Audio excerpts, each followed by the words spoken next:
بسم اللہ الرحمن الرحیم۔ دوستو یہ کہانی حکایات شیریں سے ماخوذ ہے۔ کہتے ہیں کسی کسان کا ایک باغ تھا، نہایت سرسبز و شاداب، رنگا رنگ کے پھول اور پھل سے لدا ہوا۔ اس باغ کے ایک گوشے میں ایک چمن تھا اور اس میں ایک گلاب کا درخت تھا۔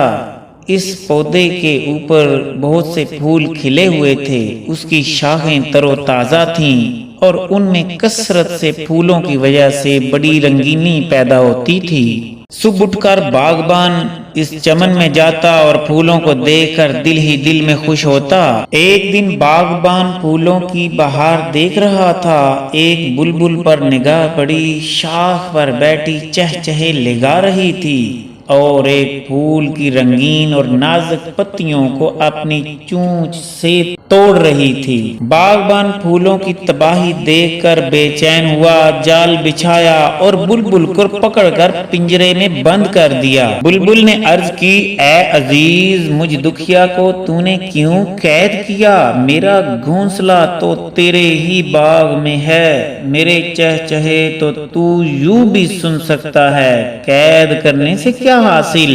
اگر اس کے سوا کوئی اور بات تیرے دل میں آئی ہو تو بیان کر، میں صبر سے سن لوں گی۔ باغبان نے کہا، یہی پھول تو میری دولت ہیں، تو نے انہیں کیسا خراب کیا اور میرے دل کو کس قدر دکھایا ہے؟ بلبل نے کہا، یہ مانا مگر سوچ تو، میں نے ایک پھول کی پتیاں بکھیریں، تیرا دل دکھا اور تو نے مجھے قید ہی کر لیا، میرے دل پہ کیا گزرتی ہوگی؟ اس بات نے باغبان کے دل میں رحم پیدا کیا۔ بلبل نے اس کا شکر ادا کیا اور کہا کہ جب تو نے میرے ساتھ بھلائی کی تو میں بھی اس کا تجھ کو کچھ عوض دیتی ہوں۔